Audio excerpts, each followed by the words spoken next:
অলকে টিভির পক্ষ থেকে সবাইকে স্বাগতম জানাচ্ছি। বন্ধুরা, ভালো মানের একটা গুড মেসেজ, সেটা হলো প্রাথমিক শিক্ষা অধিদপ্তর নতুন করে একটা নিয়োগ বিজ্ঞপ্তি প্রকাশ করেছে, যেখানে ইন টোটাল 164টার মতো পদ আছে। ক্যাটাগরি হলো 1, 2, 3, 4। আমি যদি পরের পেজে আসি, পরের পেজে 1, 2, 4, 5, 5টা ক্যাটাগরিতে আপনার 164 জনের মতো ছেলেমেয়ে নিয়োগ করবে সমগ্র দেশ থেকে। এইচএসসি এবং আপনার যদি কি বলে স্নাতক পাশ করেন, সেক্ষেত্রে কিন্তু আবেদন করা যাবে।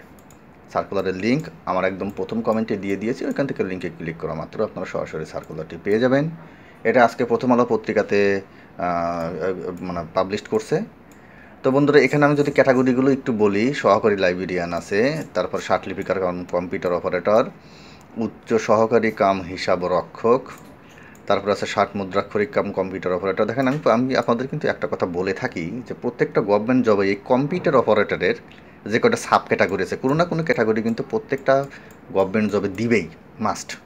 তো আপনারা যদি এই কম্পিউটার অপারেটর পদে যদি আসলে জব করতে আগ্রহী হয়ে থাকেন, সেক্ষেত্রে কম্পিউটারের উপরে আপনার কী কী ধরনের বেসিক আইডিয়াগুলো থাকা লাগবে, তার উপর কিন্তু আমি একটা ভিডিওতে আলোচনা করেছি, যেটি আমার ভিডিও ডিসক্রিপশনে দেওয়া আছে, চাইলে ওখান থেকে দেখে নিতে পারেন।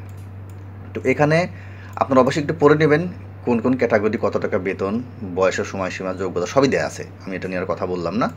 এটা আপনাকে অনলাইনে আবেদন করতে হবে, যেটা শুরু হবে 20 তারিখ থেকে, আগস্টের 20 তারিখ থেকে, এবং এটা চলবে হলো সেপ্টেম্বরের 10 তারিখ পর্যন্ত।